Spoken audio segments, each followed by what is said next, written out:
ನೋಡಿ, ಬಿಜಾಪುರ ನಗರದಲ್ಲಿ ಬಹಳಷ್ಟು ಕೆಲವು ಲ್ಯಾಂಡ್ ರಿಲೇಟೆಡ್ ಕೇಸಸ್ ರಿಪೋರ್ಟ್ ಆಗಿವೆ. ಅದರಲ್ಲಿ ಫೇಕ್ ಇಂಪರ್ಸನೇಷನ್ ಮಾಡಿ ಬೇರೆಯವ್ರದ್ದು ಲ್ಯಾಂಡ್ ಬೇರೆಯವರಿಗೆ ಮಾರಾಟ ಮಾಡುವುದು, ಅದರಲ್ಲಿ ದುಡ್ಡು ಮಾಡುವುದು, ಫೇಕ್ ಡಾಕ್ಯುಮೆಂಟ್ ಸೃಷ್ಟಿಸುವುದು, ಫೋರ್ಜರಿ ಮಾಡುವುದು ಅಂತ ಕೆಲವು ಪ್ರಕರಣಗಳು ದಾಖಲಾಗಿರ್ತವೆ. ಇದು ಇತ್ತೀಚಿನ ದಿನಗಳಲ್ಲಿ ನಾವು ಆ ಪ್ರಕರಣವನ್ನು ಬಹಳ ಗಂಭೀರವಾಗಿ ಪರಿಗಣಿಸಿ ಇಮಿಡಿಯೇಟ್ ಅದರಲ್ಲಿ ನಾವು ಸಾಕಷ್ಟು ಕೇಸಸ್ ಅನ್ನು ಭೇದಿಸುವುದರಲ್ಲಿ ಸಹ ಯಶಸ್ವಿ ಆಗಿರ್ತೀವಿ. ಇದರಲ್ಲಿ ಕೆಲವು ಕೇಸ್ಗಳನ್ನು ಹೇಳಬೇಕಾದ್ರೆ 19 ಜೂನ್ ರಂದು ಕ್ರೈಮ್ ನಂಬರ್ 63/24 ಇದರಲ್ಲಿ ಕಂಪ್ಲೇನೆಂಟ್ ನೀಲವ್ವ ನಿರ್ವನ್ ಶೆಟ್ಟಿ 70 ವರ್ಷ ವಯಸ್ಸದವರು, ಅವರಿಗೆ ಇಂಪರ್ಸನೇಷನ್ ಯಾರು ಮಾಡಿ ಅವ್ರು 10 ಗುಂಟೆ ಜಮೀನನ್ನು ಬೇರೆಯವರಿಗೆ ಮಾರಾಟ ಮಾಡಿದ್ದಾರೆ ಅಂತ ಕಂಪ್ಲೇಂಟ್ ಬಂದಿರುತ್ತದೆ. ಅದಕ್ಕೆ ತಕ್ಕಂತೆ ನಾವು ಒಂದು FIR ಸಹ ಆದರ್ಶ್ ನಗರ್ ಪೊಲೀಸ್ ಠಾಣೆಯಲ್ಲಿ ದಾಖಲು ಮಾಡಿದ್ದೀವಿ.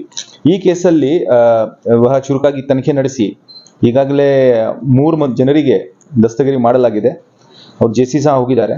ಒಬ್ಬ ಶಂಕರ್ ಚವಾಣ್ ರೆಸಿಡೆಂಟ್ ಆಫ್ ಭೂತ್ನಾಳ್ ತಾಂಡ, ಇನ್ನೊಬ್ಬ ಭೀಮರಾಯ್ ಕಟ್ಟಿಮನಿ, ಮತ್ತೆ ಬಾಂಡ್ ರೈಟರ್ ನಾಗಪ್ಪ ಕೋಲ್ಕರ್, ಈ 3 ಜನರಿಗೆ ನಾವು ದಸ್ತಗಿರಿ ಮಾಡಿದ್ದೀವಿ. ಇದರಲ್ಲಿ ಕೆಲವು ಇನ್ನೂ ಜನ ಭಾಗಿಯಾಗಿರ್ತಾರೆ, ಮತ್ತೆ ಅವರಿಗೆ ಸಹ ನಾವು ಐಡೆಂಟಿಫೈ ಮಾಡಿದ್ದೀವಿ. ಈಗ ಕೆಲವು ಜನ ಅಬ್ಸ್ಕಾಂಡಿಂಗ್ ಇದ್ದಾರೆ, ಅವರಿಗೆ ಹುಡುಕಾಡ್ಲಿಕ್ಕೆ ಸಹ ಪ್ರಯತ್ನ ನಡೀತಾ ಇದೆ. ಈ ಲೇಡಿ ಇಂಪರ್ಸನೇಷನ್ ಮಾಡಿದವರು ಅವರು ಸಹ ಮಹಾರಾಷ್ಟ್ರ ಮೂಲದವರು, ಅವರಿಗೆ ಸಹ ಪತ್ತೆ ಹಚ್ಚಲಿಕ್ಕೆ ಪ್ರಯತ್ನ ನಡೀತಾ ಇದೆ. ಅವರಿಗೆ ಸಹ ಅರೆಸ್ಟ್ ಮಾಡ್ತೀವಿ. ಮತ್ತೆ ಇನ್ನೊಂದು ಕೇಸ್ ಆಗಿತ್ತು ಇತ್ತೀಚಿನ 24 ಜೂನ್, ಆ ದಿವಸ 2 ಕೇಸ್ ಆದರ್ಶ್ ನಗರಲ್ಲಿ ರಿಪೋರ್ಟ್ ಆಗಿರುತ್ತದೆ. ಇದರಲ್ಲಿ ಬ್ಯಾಂಕಿಂದ ಸಾಲ ನಾವು ತೀರಿಸಿದೀವಿ ಅಂತ ಹೇಳ್ಬಿಟ್ಟು ಒಂದು NOC ತಗೊಂಡು ಬರ್ತಾರೆ. ನಮ್ಮ ಲ್ಯಾಂಡ್ ಖರೀದಿ ಲ್ಯಾಂಡ್ ಮೇಲೆ ಇವರು ಸಾಲ ತಗೊಂಡಿದ್ದಾರೆ. ಲ್ಯಾಂಡ್ ಬೋಜ ಏನ್ ಹೇಳ್ತೀವಿ ನಾವು, ಅದನ್ನು ಕಡಿಮೆ ಮಾಡೋಕ್ಕೆ ರಿಜಿಸ್ಟರ್ ಆಫೀಸಲ್ಲಿ ಹೋಗ್ತಾರೆ, ಫೇಕ್ ಬ್ಯಾಂಕ್ ಸರ್ಟಿಫಿಕೇಟ್ NOC ತಗೊಂಡು ಹೋಗ್ತಾರೆ. ಅದಕ್ಕೆ 2 ಕೇಸ್ ಮಾಡಿದ್ದೀವಿ, 66/24 and 67/24. ಇದರಲ್ಲಿ ಸಹ ಒಟ್ಟು 6 ಜನರಿಗೆ ದಸ್ತಗಿರಿ ಮಾಡಲಾಗಿದೆ. ಆರೋಪಿಗಳು ಜಿನಪ್ಪ ಮಂಜರಗಿ, ಮಹಾವೀರ್ ಮಂಜರಗಿ, ಯಾರೊಬ್ಬ ಮಧ್ಯವರ್ತಿ ಇದ್ದಾನೆ ಸಂತೋಷ್ ನಾವಿ, ಶ್ರೀಧರ್ ಅಮೀನ್ಗಢ್, ಇವನು ಫೇಕ್ ಆಧಾರ್ ಮಾಡಿರ್ತಾನೆ, ಮತ್ತೆ ತುಕಾರಾಮ್ ಸಾಳುಂಕೆ, ಇವನು ಮಿಡಲ್ ಮ್ಯಾನ್. ಇನ್ನೊಂದು ಕೇಸಲ್ಲಿ ಆರೋಪಿ ಶಿವಪ್ಪ ನಿಜನ್ನವರ್. ಇಷ್ಟು 6 ಜನರಿಗೆ ನಾವು ಈಗಾಗಲೇ ದಸ್ತಗಿರಿ ಮಾಡಿದ್ದೀವಿ. ಇವರಿಗೆ JC ಕಳಿಸಲಾಗಿದೆ. ಇನ್ನೊಂದು ಕೇಸ್ 6 ಮಾರ್ಚ್ 2024ರಲ್ಲಿ ಕಂಪ್ಲೇನೆಂಟ್ ಅರುಣ್ ಮಾಚಪ್ಪನವರ್, ಇವರು ಕೊಟ್ಟ ಕಂಪ್ಲೇಂಟ್ ಪ್ರಕಾರ crime number 19/24 Adarsh Nagar police ಠಾಣೆ ವ್ಯಾಪ್ತಿಯಲ್ಲಿ ಆಗಿರುತ್ತದೆ. ಇದರಲ್ಲಿ ಸಹ ಅಕ್ಯೂಸ್ಡ್ 6 ಜನರ ಮೇಲೆ ದಸ್ತಗಿರಿ ಕ್ರಮ ಜರುಗಿಸಲಾಗಿದೆ. ಇದರಲ್ಲಿ ಒಟ್ಟು 7 ಎಕರೆ ಆಸ್ಪಾಸು ಇರುವಂತಹ ಲ್ಯಾಂಡ್ ಅನ್ನು ಈ ಬೇರೆಯವರಿಗೆ ಇಂಪರ್ಸನೇಷನ್ ನಿಂತು ಅದು ಮಾರಾಟ ಆಗಿರುತ್ತದೆ. ವಿಕ್ಟಿಮ್ ಅದಕ್ಕೆ ಸಹ ಸುಮಾರು 88 ಲಕ್ಷ ಅಷ್ಟು ಹಣವನ್ನು ಪೇಮೆಂಟ್ ಮಾಡಿರ್ತಾರೆ. ಸೊ ಇದರಲ್ಲಿ ಯಾರು ಇಂಪರ್ಸನೇಷನ್ ಮಾಡಿದಾನೆ ಅವನು ಮೋಹನ್ ಹೆಗಡೆ, ಇವನಿಗೆ ಗದಗಿಂದ ನಾವು ಅರೆಸ್ಟ್ ಮಾಡಿದ್ದೀವಿ. ಅದರ ಜೊತೆಗೆ ಅಕ್ಬರ್ ಜುಮ್ನಾಳ್, ಇವನು ಬಿಜಾಪುರದವನು, ಇವನು ಫೇಕ್ ಆಧಾರ್ ಕಾರ್ಡ್ ಮತ್ತೆ ಫೇಕ್ ವೋಟರ್ ಐಡಿ ಎಲ್ಲ ಮಾಡಿರ್ತಾನೆ.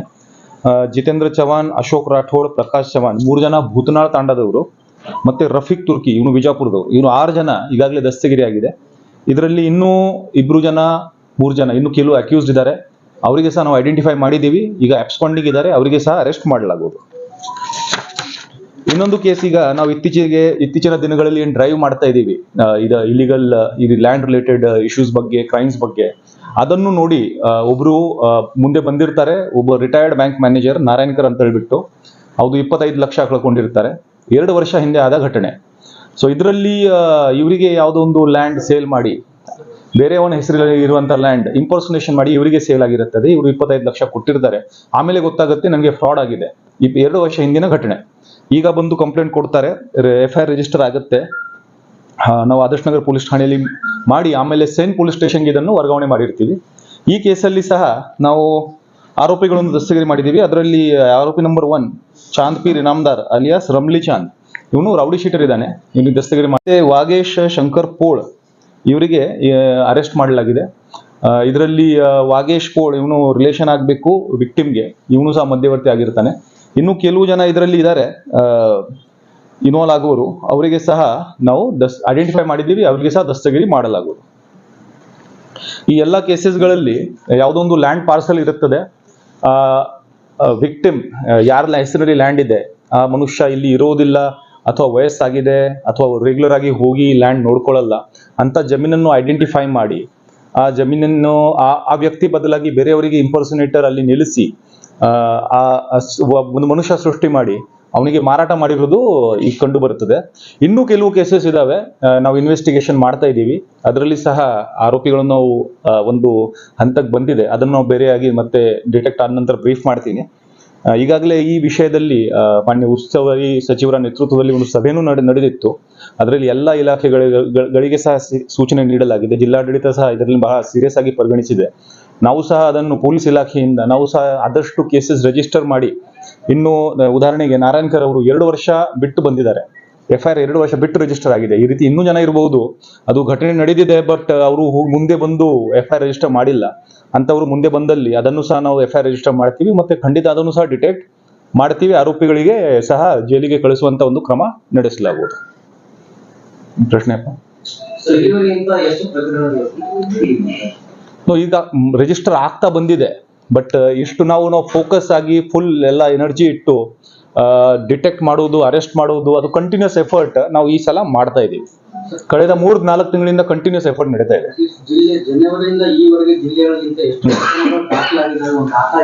ಡೇಟಾ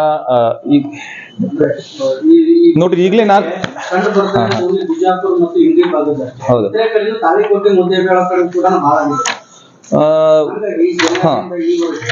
ನಾನು ಈಗ ನೋಡ್ರಿ, ಈಗಲೇ ನಾನು ಹೇಳಿದ ಹಾಗೆ 5 ಕೇಸಸ್ ಬಗ್ಗೆ ನಾನು ಬ್ರೀಫ್ ಮಾಡಿದ್ದೀನಿ. ಇನ್ನು ಮೊನ್ನೆ ನಾವು ಇನ್ನೊಂದು ಕೇಸ್ ಬಗ್ಗೆ ನಾನು ಬ್ರೀಫ್ ಮಾಡಿದ್ದೆ. ಒಂದು ಕೇಸಲ್ಲಿ ಒಂದು ರುದ್ರಗೌರ ಅಂತ ಹೇಳ್ಬಿಟ್ಟು ಅವರಿಗೆ ಸಹ ಇದೇ ರೀತಿ ಫೇಕ್ ಲ್ಯಾಂಡ್ ಮಾರಾಟ ಮಾಡಿದ್ದಾರೆ. ಅದರಲ್ಲಿ ಸಹ ಆರೋಪಿಗಳನ್ನು ಹಿಡಿದಿದ್ದೀವಿ. ಅದರಲ್ಲಿ ಸಹ ಅವ್ರದ್ದು ಹಣನೂ ವಾಪಸ್ ಹೋಗಿದೆ. ದ್ಯಾಟ್ ಕೇಸಸ್ 6ನೇ ಕೇಸ್ ಆಯಿತು. ಸೊ ಐ ಥಿಂಕ್ 8-9 ಕೇಸ್ ಇರಬಹುದು. ಪ್ಲಸ್ ಹಳೆ ಕೇಸಸ್ 8 ಕೇಸಸ್ ಈಗಾಗಲೇ ತನಿಖೆಯಲ್ಲಿ ಇದಾವೆ. ಅದು 2021 ಇಂದ ಆವಾಗಿನಿಂದ ಬಂದಂತ ಕೇಸಸ್ ಮೊನ್ನೆ ಒಂದು ರಿವ್ಯೂ ಮಾಡಿ ಆ ಕೇಸಸ್ ನಾವು ಸಹ ಪುನರುಜ್ಜೀವಿಸ್ತಾ ಇದ್ದೀವಿ, ಮತ್ತೆ ಸ್ಟಾರ್ಟ್ ಮಾಡಿದೀವಿ. ಅದರಲ್ಲಿ ಸಹ ಕೆಲವು ಆರೋಪಿ ಅಬ್ಸ್ಕಾಂಡಿಂಗ್ ಇದ್ದಾರೆ, ಅವ್ರಿಗೆ ಹಿಡ್ಕೊಂಡು ಬರ್ತೀವಿ. ಎಲ್ಲ ಕೇಸ್ಗಳು ನೋಡಿದ್ರೆ ಹಿಂದ್ಗಡೆ ಒಂದು ಇದ್ರದ್ದೇ ಒಂದು ಮಾಫಿಯಾ ಇದೆ, ಒಂದು ಗ್ಯಾಂಗ್ ಇದೆ, ಇವರೆಲ್ಲರೂ ಒಂದು ಬಿಸ್ನೆಸ್ ಮಾಡ್ಕೊಂಡಿರೋದು ಏನಾದ್ರು ಕಾಣ್ತಾ ಇದೆ. ನೋಡ್ರಿ, ಈಗ ನಾನು ಈಗಾಗಲೇ ಹೇಳಿದ ಹಾಗೆ ಈ ಪ್ರತಿಯೊಂದು ಇದರಲ್ಲಿ ನೋಡಿ ಫೇಕ್ ಆಧಾರ ಮಾಡುವವರು ಈಗ ಯಾರ್ಯಾರು ಸಿಗ್ತಾರೆ ನಾವು, ಅಥವಾ ಸಬ್ ರಿಜಿಸ್ಟ್ರಾರ್ ಕಚೇರಿ ಕೆಲವು ಬಾಂಡರೇಟರ್ ಇದ್ದಾರೆ, ಬಾಂಡರೇಟರ್ ಇನ್ವಾಲ್ವ್ ಆಗಿರೋದು ನಮ್ಮ ಗಮನಕ್ಕೆ ಬಂದಿದೆ. ಅಂತಾರೆ ಎಲ್ಲರಿಗೆ ನಾವು ಅರೆಸ್ಟ್ ಮಾಡಿ ಜೈಲಿಗೆ ಕಳಿಸುವಂತ ಒಂದು ಕ್ರಮ ಮಾಡ್ತೀವಿ. ಅಂಡ್ ನಾನು ಈಗಾಗಲೇ ಹೇಳಿದ ಹಾಗೆ ಒಂದು ನಾರಾಯಣ್ಕರ್ ಅವ್ರ ಕೇಸಲ್ಲಿ ಒಂದು ರೌಡಿ ಶೀಟರ್ನು ಸಹ ನಾವು ಅರೆಸ್ಟ್ ಮಾಡಿದ್ದೀವಿ. ಸೊ ಯಾರೇ ಆಗಲಿ, ನೆಟ್ವರ್ಕ್ ಯಾವುದೇ ಆಗಲಿ, ಅದನ್ನು ಖಂಡಿತ ಇದನ್ನು ಬೆದರಿಸ್ತೀವಿ. ನೆಟ್ವರ್ಕ್ ಅದು ರಿಪೀಟ್ ಆಫೆಂಡರ್ ಕಂಡು ಬಂದಲ್ಲಿ, ಈಗ ಈ 5-6 ಕೇಸಸ್ ಏನು ಹೇಳಿದೀವಿ, ಅದರಲ್ಲಿ ಬೇರೆ ಬೇರೆ ಜನ ಇನ್ವಾಲ್ವ್ ಆಗಿದ್ದಾರೆ. ಅಂದ್ರೆ ಒಂದೇ ಟೀಮ್ ಅದು ಕಂಟಿನ್ಯೂಸ್ ಮಾಡ್ತೇವೆ ಅಂತ ಇಲ್ಲ, ಬಟ್ ಇಂಥ ಟೀಮ್ ಬೇರೆ ಕೇಸಸ್ ಅಲ್ಲಿ ಇನ್ವಾಲ್ವ್ ಆಗಿದೆಯಾ, ಅದ್ರ ಬಗ್ಗೆ ಸಹ ತನಿಖೆ ನಾವು ನಡೆಸ್ತೀವಿ. ಮೈನ್ ಆಗಿ ಸರ್ಕಾರಿ ಅಧಿಕಾರಿಗಳು ಅಂದ್ರೆ ಸಬ್ ರಿಜಿಸ್ಟ್ರಾರ್ ಆಫೀಸ್ ಅಧಿಕಾರಿಗಳು ಏನಾದ್ರು ನೋಡ್ರಿ, ಇಲ್ಲಿ ಇವರು ತನಿಖೆಯಲ್ಲಿ ಏನ್ ಕಂಡು ಬರ್ತದೆ ಆ ರೀತಿ ನಾವು ಮುಂದೆ ಹೋಗ್ತೀವಿ. ಸದ್ಯಕ್ಕೆ 1-2 ಕೇಸಲ್ಲಿ ನಾವು ಬಾಂಡ್ ರೈಟರ್ ಅನ್ನು ಅರೆಸ್ಟ್ ಮಾಡಿದ್ವಿ. ದೇಶದಲ್ಲೇ ಇದು ಕೊಟ್ಟಿ ದಾಖಲೆ ಅನ್ನೋದನ್ನ ಕಂಡುಹಿಡಿಯಕ್ಕೆ ಒಂದು ದಾಖಲೆ ಆ ಇಲಾಖೆಯವರು ಎಷ್ಟೋ ಪ್ರಕರಣಗಳು ರಾಜಿ ಸಂಧಾನದ ಮಧ್ಯದಲ್ಲಿ ಇತ್ಯರ್ಥ ಆಗ್ತದೆ. ನಿಮ್ ತಾನೇ ಬಂದ್ಮೇಲೆ ನೀವು ತನಿಖೆ ಚಾಲು ಮಾಡೋದು. ಕೆಲವು ಪ್ರಕರಣಗಳು ಎಲ್ಲಿಪ್ಪ ಕೋರ್ಟಿಗೆ ಹೋಗೋದು, ಪೊಲೀಸ್ ಸ್ಟೇಷನ್ ಹೋಗೋದು, ನಾವೇ ಇಲ್ಲೇ ಒಂದಿಷ್ಟು ದುಡ್ಡು ಕೊಟ್ಟು ಬಗೆಹರಿಸ್ಕೊಂಡ್ರೆ ಅದೇ ನಾನು ಧೈರ್ಯ ತುಂಬ್ತಾ ಇದೀನಲ್ಲ, ನಾವು ಆಕ್ಷನ್ ಮಾಡ್ತಾ ಇದೀವಿ. ನೀವು ಮುಂದೆ ಬಂದ್ರೆ ಅಂತ ಆರೋಪಿಗಳನ್ನು ಸಿಗ್ತಾರೆ. ನೋಡಿ, ಒಂದು ಕೇಸ್ ಡಿಟೆಕ್ಟ್ ಆದ್ರೆ ಇವರು ಮತ್ತೊಂದು ಕೇಸ್ ಮಾಡಕ್ ಹೋಗಲ್ಲ. ನೀವು ಸೆಟಲ್ಮೆಂಟ್ ನಿಮ್ಮಷ್ಟಕ್ಕೆ ಮಾಡ್ಕೊಂಡ್ರೆ ಮತ್ತೆ ಗಮನಕ್ಕೆ ಬಂದಿಲ್ಲ ಅಂದ್ರೆ ಅವ್ರಿಗೆ ಇನ್ನೂ ಮಾಡೋಕೆ ಧೈರ್ಯ ಬರುತ್ತೆ. ಅವ್ರು 2ನೇ ಮಾಡ್ತಾರೆ, 3ನೇ ಮಾಡ್ತಾರೆ. ನಾವು ಫಸ್ಟ್ ಕೇಸಲ್ಲಿ ಕಂಡು ಹಿಡಿಯೋಣ, ಅಷ್ಟರಲ್ಲಿ ಆಕ್ಷನ್ ಆದ್ರೆ ಮತ್ತೆ ಯಾರು ಅದನ್ನು ಮಾಡೋದಿಲ್ಲ. ಕೇಸ್ನಲ್ಲಿ ಕೊಟ್ಟಿ ದಾಖಲೆ ರಿಜಿಸ್ಟರ್ ಆಗೋದಕ್ಕಿಂತ ಮುಂಚೆ ಹಿಡಿದಿರೋ ಪ್ರಕರಣಗಳಿದ್ದಾರೆ. ಎಷ್ಟೋ ಪ್ರಕರಣಗಳಲ್ಲಿ ರಿಜಿಸ್ಟ್ರೇಷನ್ ಆಗೋಗಿದೆ ಸರ್. ಅಲ್ಲಿ ಅಧಿಕಾರಿಗಳು ಇನ್ವಾಲ್ವ್ ಮಾಡ್ಬೇಕು, ಅವರನ್ನು.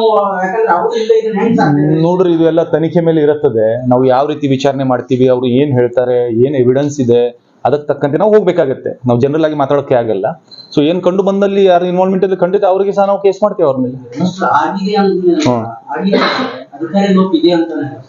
ನೋಡ್ರಿ, ಅದ್ರ ಬಗ್ಗೆ ಮಾತಾಡೋಕೆ ಆಗುತ್ತೆ. ಕ್ರಿಮಿನಲ್ ಇನ್ವೆಸ್ಟಿಗೇಷನ್ ಟಾಕಿಂಗ್ ಅಬೌಟ್ ಯಾರು ಇಂಪರ್ಸನೇಷನ್ ಮಾಡಿದಾನೆ, ಈ ಸಿಸ್ಟಮ್ ಅಲ್ಲಿ ಏನಾದ್ರು ಬೆನಿಫಿಟ್ ಫ್ಲಾ ಇರ್ತವೆ ಅಥವಾ ಏನಾದ್ರು ವೀಕ್ ಪಾಯಿಂಟ್ ಇರ್ತವೆ, ಅದನ್ನೇ ಬೆನಿಫಿಟ್ ಮಾಡಿ ಇವರು ಚೀಟಿಂಗ್ ಮಾಡಿರ್ತಾರೆ. ಆಯ್ತು, ಅದನ್ನು ಹಿಡಿತೀವಿ ನಾವು. ಅದು ಟ್ರಯಲ್ ಕೇಸಸ್ ನೋಡ್ಬೇಕಪ್ಪ. ಅದರಲ್ಲಿ ನಾವು ಎವಿಡೆನ್ಸ್ ಪಕ್ಕ ಕಲೆಕ್ಟ್ ಮಾಡಿ ಚಾರ್ಜ್ ಶೀಟ್ ಮಾಡ್ತೀವಿ.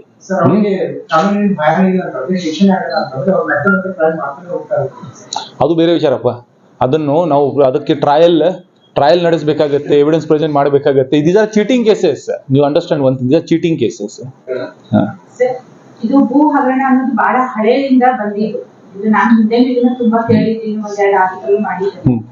ಬಟ್ ಇದು ಕಾಗದ ಪತ್ರಗಳು ಇರೋದ್ರಿಂದ ಪೊಲೀಸ್ ಸ್ಟೇಷನ್ ನಾನೇ ಕರ್ಕೊಂಡು ಹೋದಾಗ ಏನಂದ್ರು ಪೊಲೀಸ್ ಆಫೀಸರ್ಸ್, ಇದು ಕೋರ್ಟಿಗೆ ಸಂಬಂಧಪಡ್ತದೆ, ಯಾಕಂದ್ರೆ ಎಲ್ಲ ಕಾಗದ ಪತ್ರಗಳು ಅವ್ರದ್ದು ಇರ್ತದೆ, ನೀವು ಹೆಂಗಾಯ್ತು ನೋಡಿ, ನೀವು ಅಂಡರ್ಸ್ಟ್ಯಾಂಡ್ ಒನ್ ಥಿಂಗ್, ಇದರಲ್ಲಿ criminal offence is ಇಂಪರ್ಸೋನೇಷನ್, forgery.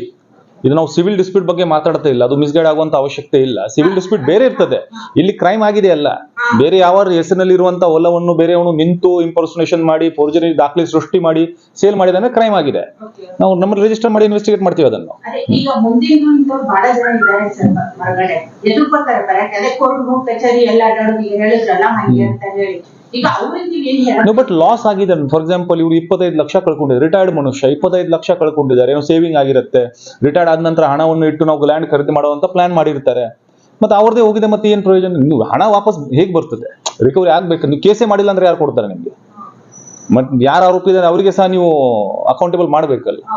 Case ಆಗ್ಲೇಬೇಕು. ಮುಂದೆ ಧೈರ್ಯದಿಂದ ಮುಂದೆ ಬರಬೇಕು. ಪೊಲೀಸರಿಗೆ ಮಾಹಿತಿ ಕೊಟ್ಟಿದ್ದಲ್ಲಿ ನಾವು ಖಂಡಿತ ಅದರ ಮೇಲೆ ಆಕ್ಷನ್ ಮಾಡ್ತೀವಿ. FIR ರಿಜಿಸ್ಟರ್ ಮಾಡಲಾಗುವುದು, ಇನ್ವೆಸ್ಟಿಗೇಟ್ ಮಾಡಲಾಗುವುದು.